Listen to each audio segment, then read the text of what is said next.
جەلان ڕێبەری زیندانیکراوی پارتی کرێکارانی کوردستان لە ڕێگەی نوێنەرانی دەم پارتی ئەمڕۆ بۆ ڕای گشتی لە تورکیا بۆ کوردان و بۆ تورک بۆ باشوور بۆ ڕۆژاوی کوردستان بۆ سەرجەم دنیا بڵاو کرایەوە. دەرفەتێکی مێژووی لەسەر دەستی بەڕێز ئۆجالان هاتۆتە پێشەوە. داوا کات پارتی کرێکارانی کوردستان چەکەکان دابنێت تاوەکو قۆناغێکی نوێ لە مێژووی خەباتی دیموکراسی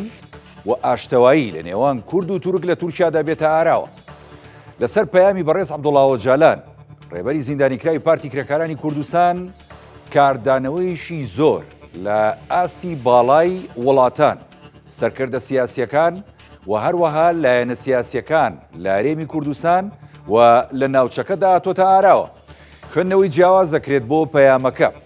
سەرەتای چەکدانان کە دەوترێت دەبێت پارتی کرێکارانی کوردستان دەستی پێ بکات. کاردانەوەی قەندیل بۆ پەیامی بەڕێز ئۆجالان چۆن دەبێت؟ ئاخۆ قەندیل بە پێشنیارەکە ڕازی دەبێت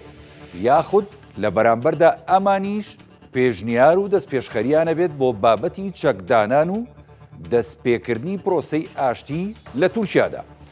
ئەمەی کێستا دەگوزارێت لە تورکیا بە شێوازێکی دیموکراسی و ئاشتیانە دەتوانێت چەکەکان بکات مافی کورد، کلتوری، فەرهەنگی، دیموکراسی، ئازادی بەرجەستە بکە یاخود نا. ئەوەی کە ئاک پارتی و هەروەها دەسەڵاتدارانی باڵای تورکیا لە ئێسادا مەبەستیانە لە ڕێی پرۆسەی ئاشتیەوە جددین و دەیانەوێ بابەتەکە کۆتابێنن، سەرکەوتنی ئەم پرۆسەیە بۆ ڕۆژاوی کوردستان بۆ باشووری کوردستان خۆی لە چی دابینێتەوە. ئەمشەو گفتوگۆی ئەم بابەتانە ئەکەین و لێکدانەوەی پەیامەکەی بەڕێز عەبدوڵڵا ئۆجالان لەگەڵ بەڕێز سیاسەتمەدار دکتۆر فایقڵپی کە بە سوپاسەوە لە بەرنامەی پانۆرامە لەگەڵمانە. دکتۆر گیان بەخێر، خۆشحاڵین کە لە نزیکەوە بینی. ئەمڕۆ پەیامێکی مێژووی لە بەڕێز عەبدوڵڵا ئۆجالان ڕێبەری زیندانیکراوی پارتی کرێکارانی کوردستان بڵاو کرایەوە. پەیامەکە کۆمەڵێ خاڵی گرنگ و کۆمەڵێن نەخشە ڕێگای تێدایە بۆ بابەتی دەستپێکردنی پرۆسەی ئاشتی کە لە چەکدانانی پارتی کرێکارانی کوردستان و دەستپێکە. خوێندنەوە سەرەتا بۆ پەیامەکەی بەڕێز ئۆجالانجی. بەڵێ، سڵاو ڕێز بۆ ئێوە بۆ بینەرانی خۆشەویست. بەڕاستی ئەم پەیامەی ئەمڕۆ بڵاو کرایەوە چاوەڕوان کراوە بوو، ئیشی بۆ کرابوو، ئامادەکاری بۆ کرابوو. ئەم پەیامە ئەتوانم بڵێم وەڵامی ئەو گۆڕانکاریەیە کە بەسەر هەڵوێستی سەرکردەکانی تورکیا هاتووە بەرامبەر بە کورد، بە تایبەتی لە مانگی دەی ساڵی پارە کە دەوڵەت باخچەلی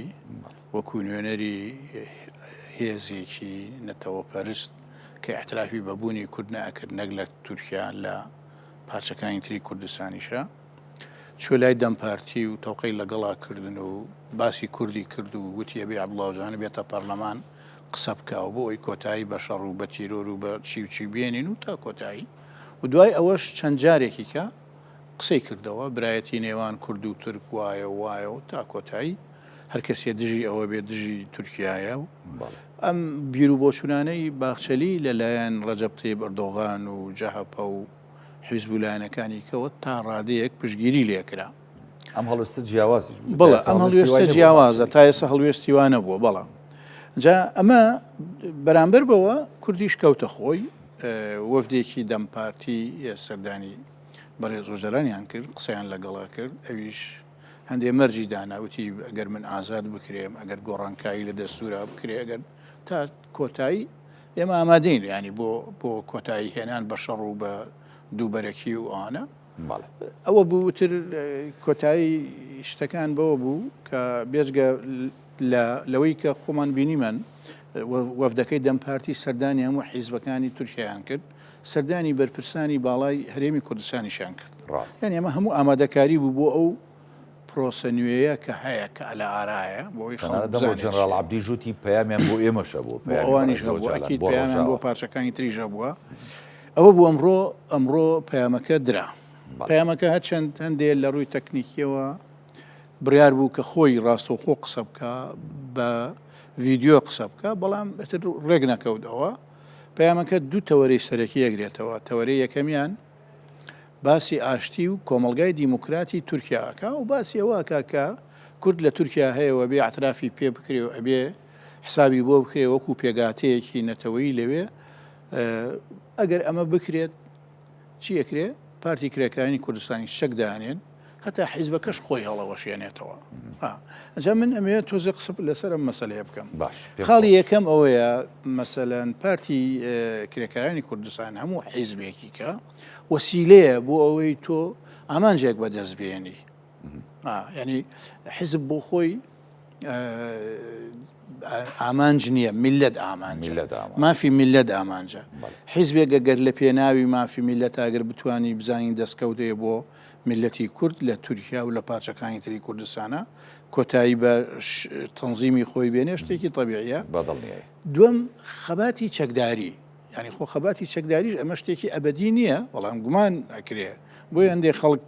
گومانیان لە تورکیا هەیەوانە هەڵوێستی خۆیان دەرە بڕن و ناڕزایی دەرە بڕن و بەو گومانەوە بۆ نمونە لە ساڵی 2000 بەدواوە دوو جار خەباتی چەکداریان ڕاگرت پارتی کرێکارانی کوردستان و مەفرەزەی چەکداریشیان ناردەوە چوونەوە چەکەکانیشیاندا بە حکوومەتی تورکیا وتیان فەرمەوە بۆ نیاسپاکی ئەوەیە ئەمە هاتوین خەباتی سیاسیەکەین بەڵام بەداخەوە ئەو کاتە تورکیا دەستگیری کردن پرۆسەکەش سەرکەوتوو نەبوو دوای ئەوە چەند جارێکی کەش ئاشتی دروست بووە لە نێوان تورکیا و پارتی کرێکانی کوردستان خۆی پارتی کرێکانی کوردستان 1970 دامەزراوە خەباتی سیاسی کردووە تا 1970 دواتر خەباتی چەکداری ینی ناچار کراوە گینە خەباتی چەکداری نەکرد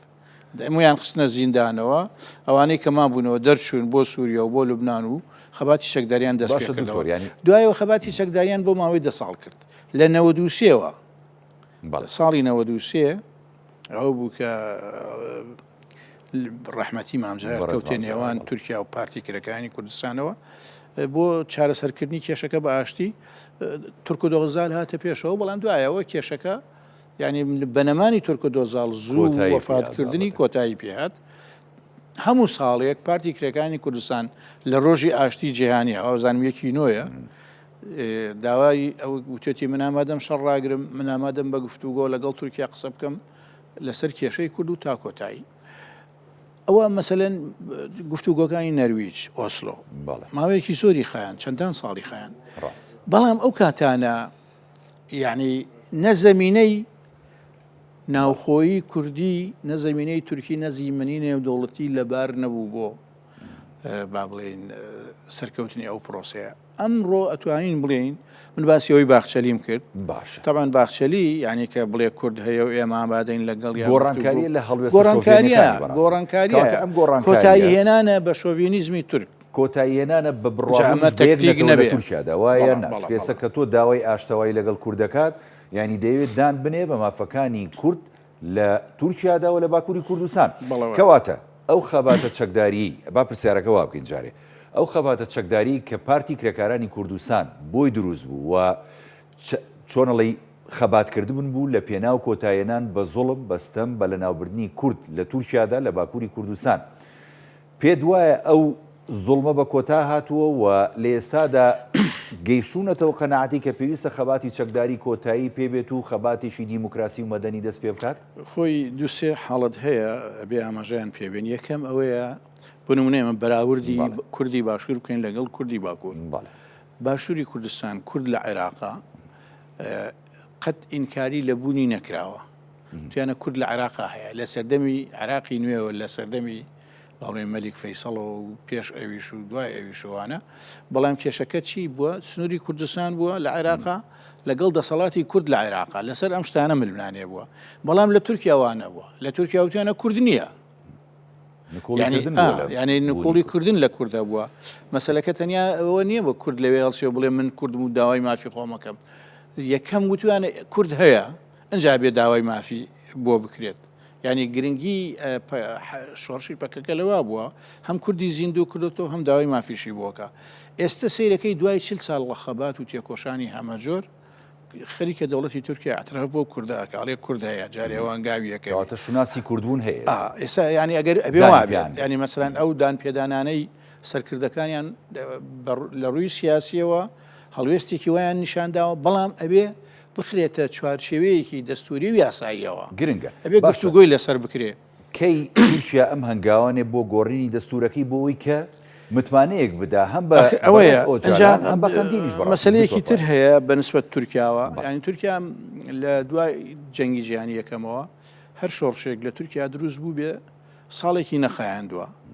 دەوڵەتی تورکیا ئەو شۆڕشەی دامرکاندوێتەوە و سەرکردەکانی لە ناو بردووە و تا کۆتایی 40 ساڵ زیاترە بە خەباتی سەربازی، بە خەباتی دیبلۆماسی، بە خەباتی ئەمنی، بە زیندان، بە نازانم زۆر شتیکە نەیتوانی ئەم شۆڕشەی ئەم جارە کۆتایی پێبێنێ. لەبەری تورکیا ماندوو بووە، حسابات هەیە ئەڵێن لە شەڕی پەکەکە 3 ملیار دلار سەرف کراوە، خەڵکیان لێ کوژراوە، ئەوەندە خەڵکیان لێ برینار کراوە، ئەوەنە کێشەی بۆ دروست بووە. لەبەر و لەو لایەنەشەوە تورکیا ئەڵێ ئەتر وەکو بڵێ گەیشتۆ بۆ قەنەعەتە ئیتر بەسێتی ناتوانین لەوە زیاتر بڕاتە پرسیارە جەوهەرەکە ئەوەیە دکتۆر، یاین تورکیا لەم هەنگاوی ئەم جارەیە جددیە بۆ بابەتی پرۆسی ئاشتی لەگەڵ ئەبێ ئەم مۆزوعانە هەبێ، ینی ئەمانە بازەکەین جاوە خۆیان گۆڕاون ماندوو بوون لە ڕووی ئابوووریەوە وەزعی تورکیا وایە لە ڕووی نێونەتەوەییەوە، ینی بۆ خۆمان نەزانین تورکیا لە ڕۆژهەڵاتی ناوەڕاستە وڵاتێکی زۆر گرنگە بێژگە لەوەی کە جیۆپۆلیتیکەکەی خۆی لە بینی ئاسیا و ئەوروپایە و لەسەر ئاوە و شەڕی ئۆکرانیا و رووسیا بینیمان گرنگی تورکیا چی بوو، بەڵام تورکیا ئەندامی ناتۆشە. تورکیا یەکێ لە وڵاتانە لە وڵاتە موسڵمانەکانی ڕۆژهەڵاتی ناوەڕاستە کە لە حکومڕانیدا پێڕەوی سیستەمی ئەوروپی و لیبرالیەکە. خۆی سموسان تورکیا بەنسبەت هینەوە ئەتراف بە پێگاتەکان ناکە، ئاگینا وەکو فەرد تۆ بڕۆ لە تورکیا بژی مەڵێ من کوردم، مەڵێ من ئەرمەنم عەرەبم، ینی هەموو مافێکە دەدرێت، مافە هەیە، هەموو مافێکە هەیە، هەتا ئەم حیزبە کوردیانە کە دروست دەبن ئەبێ ناوی کورد و کوردستانیان پێوە نەوێ، ئەچی هەموو ڕۆژە حیزب دروستەکەی.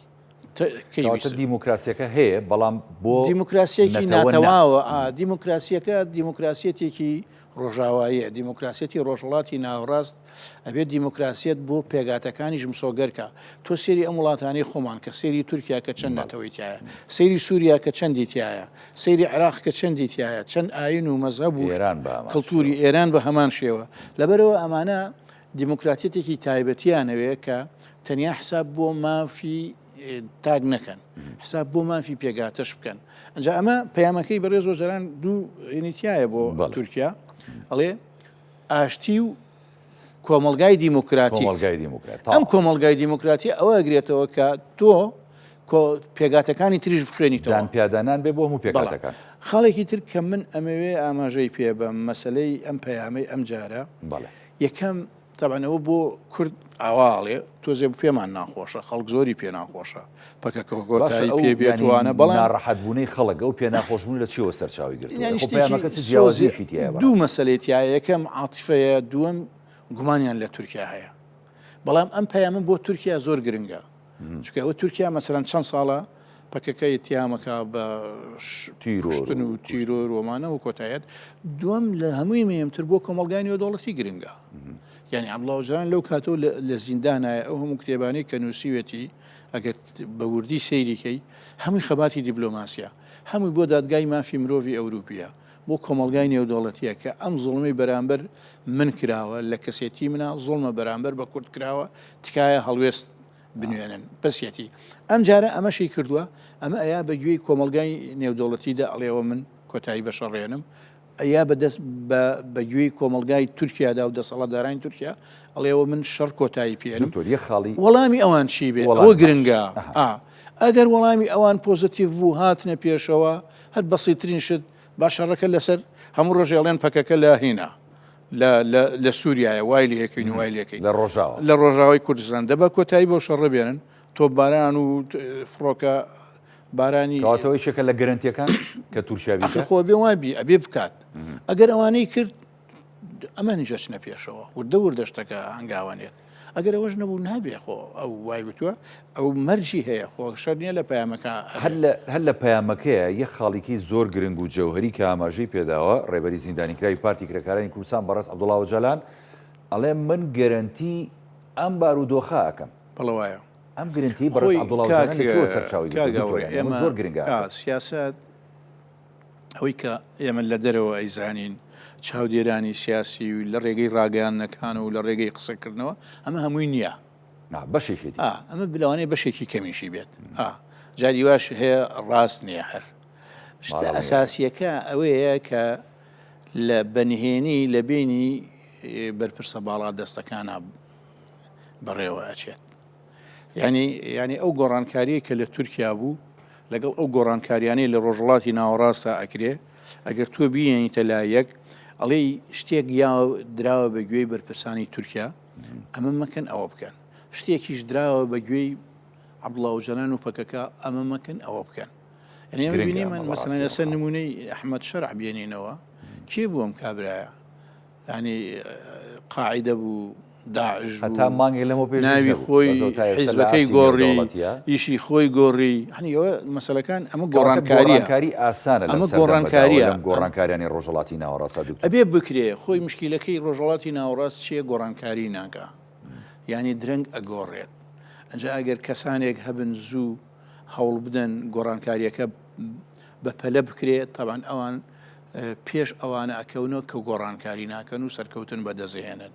هەنی بۆ نمونە ئێستا نمونەی ئەحمەد شەرع تا ئێستا ڕاستە هەندێک هەر قسەی پێڵێن و ئەملاولا بەڵام بە عملیەوە تا بۆتە سەرۆکی سووریا و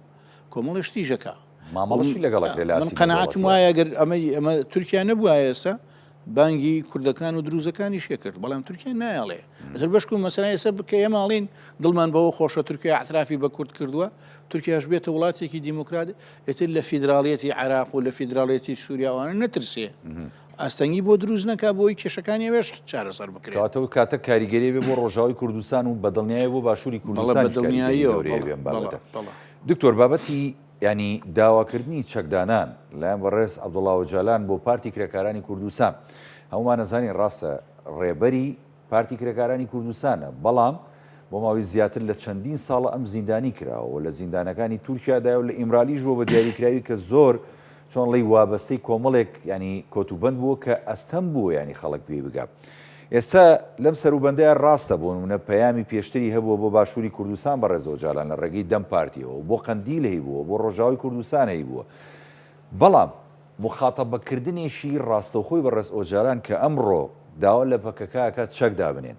پێ دوایە پەکەکەش هەروە بە ئاسانی دەچێتە ژێرباری داواکەی بەڕێز عەبدوڵڵا ئۆجەلانەوە یاخود نەخێر ئەوانیش پێویستە کۆنفرانس و دیراسی ئەم بابەتە بە گرنگی و بە وردی بکەن خۆی ئەویش پێشنیاری کردو ئەڵێ کۆنفرانس بکەن لە کۆنفرانسەکە بە وردی ئینی بکەن و جێبەجێ بکەن پێشنیاری ئەویش ئەوەیە لە ڕابردووشە ئەو شتانە بۆ هاوڕێ من ئاماژەم بەوەدا کە ساڵی 2002 پەکەکەیان هەڵوەشاندەوە ئەنی پەکەکە نەما شتێکیان لەسەر لە جێگەی دروست کرد کادەک کۆمەڵگای ئازادی و دیموکراسی کوردستان لەم کادەکە تەنیا هەندێک لە خەڵکی پەکەکەی تیا بوو هەندێک خەڵکیشی تیا بوو کە قەت پەکەکە نەبووە وڵات پارێز بوو خۆیان ئەڵێن ئەم کادەکە هەنگاوی نابەرەو پێشەوە ڕۆیشت بەڵام تورکیا ئیستیجابەی نەبوو لەبەروی هاتنەوە چیان کرد تەنزیمەکان وا لێ کرد پەکەکە ئێستا ڕێکخراوێکی ئایدۆلۆژیە ڕێکخراوێک نییە ئیش و کار بکە خەباتی عسکەری بکە خەباتی علامی بکە هەڵسان تەنزیمەکەیان گۆڕی پەکەکەیان زیندوو کردەوە وەکو ڕێکخراوێکی ئایدۆلۆژی شتێکی کەیان کرد کۆمەجڤاکی کوردستان ئەویان باڵە سەربازەکە ئەم کۆمەجڤنە باڵە حکوومەتی ئیداریەکەی کۆمەجڤاکی کوردستان وەکو حکوومەت دوایە کۆمەجڤاکی کوردستانیان دروست کرد کۆنگرەی گەلیان دروست کرد کۆنگرەی گەل وەکو پەرلەمان وایە دەستگایەکی کەشیان دروست کرد وەکو دەستگای دادوەری دەسەڵاتی دادوەری یعنی ئێستا حەقیقەتەن پەکەکە هەڵۆشاوەیە پەکەکە ئەسڵیەکە پەراوێز خراوە بەس ئیشی پێگەیاندنی کادرە ئیشی پەروەردەکردنی کادرە ئەوەی کە ئیژەکە کۆمەجڤاکی کوردستانە مەسان کۆمەجڤاکی کوردستان چەندان کۆمیتەی هەیە یەکێک لەوانە کۆمیتەی سەربازیە کە مافی خۆشێتی کۆمیتەی دارایی هەیە کۆمیتەی ڕاگەیاندنی هەیە کۆمیتەی سیاسی هەیە تا کۆتایی باشە لەبەرەوە مەسلەی هەڵوەشانەوەی پەکەکە لە سەرەتاش ئاماژەم پێکرد کە حیزب وەسیلەیە ئەنجا جۆری خەباتی ژەر وەسیلەیە خەباتی چەکداری ئەەکەی لە قازانجی میلەتەکەتایە زەمینە ڕەخساوە بۆ خەباتی سیاسی خەباتە چەکداریەکە گۆڕن بە خەباتی سیاسی خۆ ئەمانە یەکێ لەو شتانەی کە ئەکرێت ئەبێ بکرێت دوای ئەم مەوزوعە ئەبێ شەڕ ڕاگیرێ ڕاگەاندن یەکتری ڕاگیرێ ئەفوو هەبێت ئەفوو هەبێ بۆ ئەو سەرکردانە و بۆ ئەو بەرپرسانەی پارتی کرێکانی کوردستان تاوان سەوانە بە زیندانی بڕیار هەیە سێدارە حکومە زۆر حکومە درێن دوایەوە ئەمانە کە لە پەکەکان و پەکەکە هەڵەوەشێتەوە ئێستا ناو حیزبێکی کە خۆیمە شاید ئێوەین لە تورکیا لە نازام لە نەوەدەکانەوە تا ئێستا ئاگاداری بارودۆخی تورکیان لەوانەیە چەندان حیزبیان دروست کردبێ بە یاسای تورکیا هەڵوەشاوەتەوە لەوێ وازیانە ناو چون حیزبێکیان دروست کردووە ئەمە هیچ کێشە نییە یان ئەوەندە خەڵکانە زۆر هێن نەبێ گرنگ ئیرادەکەیە گرنگ ئینسان ئەوەیە کە تۆ تێکۆشان بکەی بۆ میلەتەکەی خۆت نەدۆڕێنی ئەمە مۆزوعەکەی کەواتە ئێستا پارتی کرێکارانی کوردستان و باڵە سەربازەکەی و باڵە سیاسەکەی و تەنانەت لە ئیمرالیشەوە کە لەوێ بەڕێز عەبدوڵڵا ئۆجالان ڕێبەری زیندانیکراوی ئەو پارتیە و قەراراتەکان زۆر جا لێوە ئەدرێ گەیشتونەتەوە بڕوایی کە مافەکانی گەلی کورد لە تورکیا لە چوارچێوی ئەم سیستەمە حکومڕانی کە ئێستا ئاک پارتی و هەروەها دەوڵەت باخچەلی ڕێبەرایەتی یەکەن بەدەست دێت و کۆتایی بێنن بە بابەتی چەکداری و کوشتن خۆی بەدەمەوە چوونی ئەوەیە بەدەمیەوەچن نێک قەناعەت نا بە عەمەلی ئەبێ ببینن بزانن ئەوان ڕاستەکەن ئەم قسانە یا شتێکی تەکتیکیە بۆ مەبەستێکی تایبەت من حەزەکەم یەک تۆزێ ڕوونکردنەوە بدەم لەسەر ئەوەی بەڕێز عەبدوڵڵا ئۆجالان کە لە زیندانایان خەڵک قساکە طبعا سیستەمی زیندانی تورکیا وەکو یەمەنیە هی ئێرانیش وەکو یەمەنیە هی شوێنەکانی کەش جیاوازترە بەڵە من لە کات دوایان فالوکیمیابەران ئاوارەی ئێران بووم لە خەسەخانەیەک دامەزرا بووم ڕۆژێکیان لە سنە نەخۆشەگاتە بەردەستم وتم ئیش چێوتی زیندانم وتم هیچ یەکەی لێرە وتی ئێمە لێرە مۆڵەت وەرەگرین لە زیندان مۆڵەت وەرەگرین ئەوەندە یەینەوە دەرەوە ساڵی پار بوو پێرار بوو مقابلەیەکی ئەحمەد بن بلەم بینی ئەحمەد بن بلە کاتی خۆی زیندانی سیاسی بووە لە جەزایر اینجا هەندێک شتیان لێ پرسی ئەمە چۆن کردو تۆ چۆن نووسیەوە چۆن ئەوەتە دەرەوە وتی وەڵا لە کاتی مەحامیەکانم کە هاتن بۆ لامیا خۆم هاتمە دەرەوە ئیزنم وەرەگرت لە زیندان وابوو ئەمەی تورکیاش وایە یعنی تورکیاش بەو شێوەی لای خۆمان نییە ینی بەو شێوەیە نییە ینی خەڵگە چێتە لای چەندان بینیمان کە سوکاری چوونە لای مەحامیەکانی چوونە لای حتا لەم ساڵانەی دواییە کە کاتی خۆی هەر خۆی بەتەنها بوو چەند زیندانێکی کەیان بردە لای ئەنی ئەمانە هەمووی هەیە ئەم مەسەلانە لەبەرەوە زیندانیکردنەکەی ئەو بەو شێوەیە نییە کە ئێمە وازانین هینەکەی سەردەمی سەڵدانی یان ئەتوانێت قسە بکە ئەتوانێت ڕێی خۆی دەربڕێکە لە ژێر کاریگەری نیشانە بێ وەکوەندێک گەڵێنەوە زیندانە و زیندانی قسەی ناڕاتوەوانە بەنسبەت پارتی کرێکارانی کوردستانیشەوە ئەوەی کە هەبووە کاتی عەبدوڵڵا ئۆجالان خرایە زیندان ئەمان هەڵوێستێکی ینی ئەخلاقیان زۆر نوان وتیان بێ سەرۆک ژیان نابێ وتیان ئێمە مخاطبی ئێمە بۆ چارەسەرکردنی کێشەی کورد بەس عەبدوڵڵا ئۆجالانە ئەنی وەکو شتێکی مەسەلەیەکی استراتیژی سێریان کردووە ئێستاشم فکرە ماوە ئەم فکرە ئەکید ماوە بەردەوامە ئەکید بۆ خیتابەش ئەوان ینی خاوەن ئەو خیتابە ئەتر چەند هین بێ ئەوەیە مەسەلەن ئەو شتانە دوایەوە کە تۆ باسی ئەم پەیام بوو پەیامێکی کورد بوو تەنیا ئەوەی لەبارەی تورکیاوە بوو ئاشتی و کۆمەلگای دیموکراتیک بوو لەم لاشەوە چەکدانانی پەکەکە و هەڵوەشانەوەی پەکەکە بوو بەڵام لە بینی ئەو شتانە پێشتر نامە هەبووە ڕاست پێشتر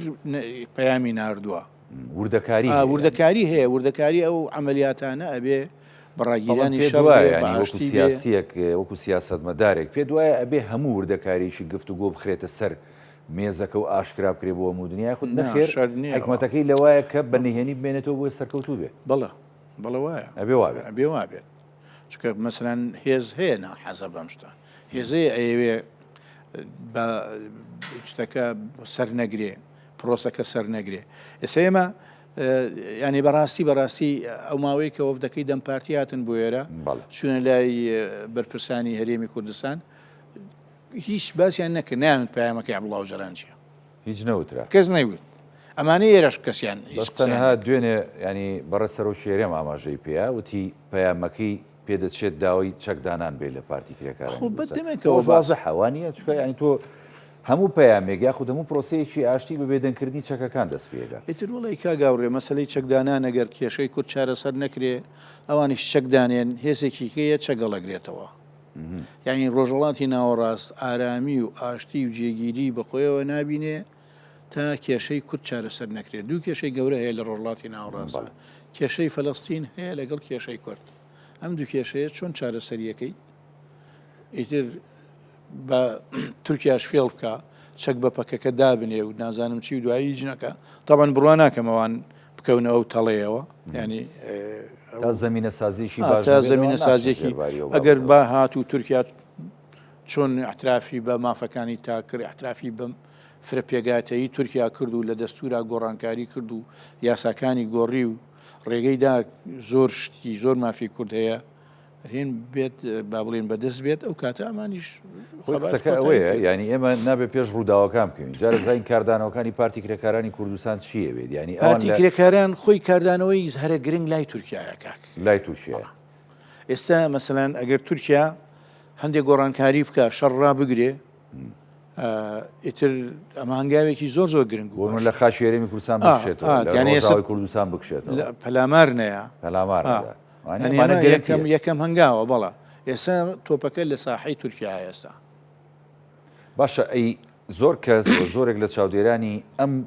بارودۆخەوە وێنایەکەن ئەڵێن ئەگەر بەڕێز ئۆژالان ئازاد بکرێت لە زیندان و زیندانەکانی دیکە وەکو سەلاحەدین دیمرتاش و کۆمەڵێک سەرکردەی دیکە هەیە لە باکووری کوردستان لە زیندانەکانن ئەمە هەنگاوێکی زۆر گەورە و مێژوویە بێت بۆ ینی پێشوەچوونی بابەتی پرۆسەی ئاشتەوایی لە تووشیە ئەمەیان تا چەمەوە دکتۆر ئێخۆ کاک ئاوڕێ مەسلەی تورکیا ینی ئەو شتانەی کە بە گشت کووردا چوێتەوە خەباتی چەکداری بووە بەڵێ زیندانی بووە خەباتی دیبلۆماسی بووە مەسەن لە دیبلۆماسیەکان چییە بە چەندین وڵات پەکەکەی خسۆتە لیستی تیرۆرەوە ئەنی مەسەلەن لە ئەوروپا پەکەکە لە لیستی تیرۆرایە ئێسەیەکێ لە شتە قازانجەکانی ئەم پەیامەی بەڕێز عەبدوڵڵا ئۆژەلانەوەیە کە ئیتر ئەو وڵاتانەی کە پەکەکەیان خسۆتە لیستی تیرۆرەوە بێ دەریکەن لە لیستی تیرۆر ئەنجا ئەگەر بێت و ئەمانە ئەگەر ئەوانە ئازاد بکە ئەوە معناوێ نیەتی باشەیەکەم دوو ئەوانیش کە بێنە دەرەوە تر حەقدێک و قینێک لە دڵیانە نامێنێ و ئەو ململانەیە کە لەسەر دەسەڵات و لەسەر مەسایلی ئایدۆلۆژی و نەتەوەی ئەوانە کردویانە ئەوەش کۆتایی پێێت بەشداریەکەن مەسەیەنسێکی عەبدوڵڵا ئۆژەلان ئەگەر بێتە دەرەوە ئیمکانیەتی فکری هەیە ینی پس پیاوێکی سیاسی نییە مفەکرێکی گەورەشە ئەتو کاریگەریە بێ لەسەر کۆمەلگای کوردستان لەسەر ڕۆژەڵاتی ناوەڕاستیلەتێکی گەورە و بیر و بۆچوونەکانی لە زۆر محافلی نێودەوڵەتیدا قبول کراون و بە هەندوەرەگیرێن بەڵە حساب بۆ کراوە بەڵە لەبەرەوە ئەگەر ئەوان بێنە دەرەوە ینی هەم ئەوە بەرەو دیموکراتێتی ئەرچین لە تورکیا هەم بەرەوەوە چین کە احتراف بە مافی کورد بکە هەم ئەمانیش دەتوان زیاتر بەردێ بخەنە سەر بڕێ بۆ مافەکانی گەلی کورد و بۆ قوڵکردنەوەی دیموکراسی لە تورکیاە وەکو سیاسەتمەدارێت تۆ خۆت قەناعەتێ بە پرۆسەکە هەیە و بابەتەکە هەیە دکتۆر وڵی مەسەلە قەناعەت زۆرێک گومان هەیە خۆی ئێستا من لە سەرتاوە باسم کرد تۆ ئەزمونت هەیەەوە چۆنڵێ ها خوێندنەوەی وردت هەیە بۆ ئەم بابەتە بەڕاست زۆر سپاس من باسم کرد لە 93ەوە چەند هەوڵێک بووە بۆ ئاشتی بەڵام سەرکەوتوو نەبووە هۆکارەکەشە دەستنیشان کرد کە زەمینە سازی نەبووە دۆخی ناوچەکەش بە شێوازی بەڵام ئێستا حتا بۆ ئەوانەی ئۆسلۆ نوێنەری و ڕێکخراوە نێودەوڵەتیەکان و هەندێک وڵاتوانەی تیا بووە بەڵام هەر سەرکەوتوو نەبوو لای کێوە بۆ نمونە لە کاتی گفتوگوایە سێژنەکەی فەڕەنسا شەهیدکران لەو کاتە یەکێک لە ینی لە جەلسا بوون لە گفتوگۆیە بوون بەڵا گفتوگۆیەکیان هێناوەتە ئەشکەوتەکانی قەندیل باڵێ باشە لەگەڵ گفتوگۆکە تەواو بووە بردمان باشە بەس بزانین ئەم جارە چۆنە کەواتە بێت چاوەڕێ تۆ مەسەلەکە ئەوە نییە قەناعەت و پێیە تۆ جاری واژەیە بەرامبەرەکە و فکرێکی خراپیە بێت تۆ قەناعەتی پێ بکەیت کە ئەو فکرێ خراپە و بیگۆڕە ئەوە لە نەبەرژەوەندی توانە لە بەرژەوەندی ئێمایە من ئەماشم بەوە کرد مەسەلەن ئێستا 40 ساڵ زیاترە ئەو تورکیا نەتیجەی بەدەستەوە نەدا ئەم حرەکەی کۆتایی پێنێنە ئیتر ئەو گۆڕانکاریانەش کە لە کۆمەلگای نێودەوڵەتیە بووە ئێستا تورکیا لە منتەقەکە پەراوێز خراوە کاگاڕێ یعنی ئێستا تورکیا ئەو خۆتی جانایی نەماوە بۆ نمونە ئەگەر لەسەر مەسەلەی سووریا تەبعاً ئەگەر ئێستا بمانێ نەمانەوێت ئەم سووریایی ئێستا لە هەموو ڕوویەکەوە کوڕی تورکیایە تورکیا بە هەموو شێوەیەک پشتیوانی کردووە بەڵام سیرەکەی سێ کۆبوونەوەی گرنگ لەسەر چارەنووسی سووریا کرا ئەم سووریانوەیە هیچیان لە تورکیا نەبوو یەکیان لە ئوردن بوو یەکیان لە سعودیە بۆ ویتری لە فەڕەنسا بوو ڕاست دوایەوە لە مەسلەی ناکۆکیەکانی نێوان رووسیا و ئۆکرانیا تورکیا زۆر لە ناوا بوو بە حکمی منتیقە جغرافیەکەی بە تایبەتی لە مەسلەی گەنمی هەناردەکردنی گەنمی ئۆکرانیا بۆ دەرەوە و کێشەیەکی وا هەبوو کەوتە نێوان ئۆکرانیا نێوان رووسیا و کێشەکەی چارەسەر کرد چکە منتیقەکەی شوێنەکەی گرنگە بەس ئەم جارە سیرەکەی ترەمپ لەوێوە دێت کە جاران زۆر دۆستی تورکیا بوو تا ئێستا باسی تورکیاشی نەکردووە ترەمپ لەوێەوە پەیامەدا ئەڵێ من ئامادەم لەگەڵ پۆتین دانیشم لە سعودیا بۆ چارەسەرکردنی شەڕی نێوان رووسیا و تورکیا ناڵێ لە تورکیا تورکیا ئەندامی ناتوانێت ینی ئەمە هەمووی ئاماژەیە کە تورکیا ئیتر وەکو بڵێ نییە ینی وەکو بڵێ ینی پشتیوانی ناکرێت لەسەر ئەو سیاسەتەی خۆی حتا لەو ڕۆژانەی پێشوە هاکان فیدان جەولەیەکی کرد بۆ عێراق و بۆ سووریا هەموو ئامانجیەوە بۆ قەنەعەت بە سووریا و بە عێراق بکە کە یارمەتی بەندژی پەکەکە شەڕ بکە ئەترافیان نەکرد نیان ینی هۆکار هەرێمایەتیەکەش هیچی هاوکار نییە بۆ هیچی هاوکار ینی بەردەوام بێ لەم شەڕ ئەو سیاسەتی تورکیا ئەتر وەکو بڵێ هەمووی پێڵێن وازی لێبێنە ئەنجامی نییە کۆتایی پێبێنە دیارە بە عەبدوڵڵا ئۆجەلانی شاموتووە تۆش شتێک بڵێ بەو شێوەیە بۆ ئەوەی ئەم شەڕە کۆتایی پێبێ ئەگەر تورکیاش ئەو کاتە کۆتایی پێنەهێنا هەر بەردەوام بوو لەسەر شەڕ نەهاتە پێشەوە ئەو کاتە تورکیا متتەهەمە لە ئاستی کۆمەلگای نێودەوڵەتیشدا باشە لە هەموو گفتوگویەکە زۆر جاریانی لایەنی سێم بەشدارە بێت یاخود چۆنڵی چاودێرێک هەیە بەسەر بابەتەکەەوە لەمەی نێوان کورد و تورک لە ینی تورکیادا هیچ تەرەفێکی سێم بەشدار هێشتا نییە هێشتای گفتوکە دەستی بێ نەکردووە من ئاماژەم بەوەی ئۆسلۆ کرد ڕاست تەرەفی سێم تایەتی ئەوی ئۆسلۆ تەرەفی سێمی تیا ئەوەی نەوی بزەبت نازە لە نەروی لە ئۆسلۆ بوو چۆن لە ئۆسلۆوێ ینی چۆنەوە ڕاست کەواتە لە داهاتووە کە قۆناغێکی گرنگتر دەست پێیەکە و دانیشتنی سەر مێز و گفتوگۆکان ڕوبەڕوو دەست پێیەکە لە نێوان تورکیا و بەرپرسانی باڵای کورد طبعا حتمما نابێت بێ پارتی کرێکارانی کوردستانیش بێ وایە نە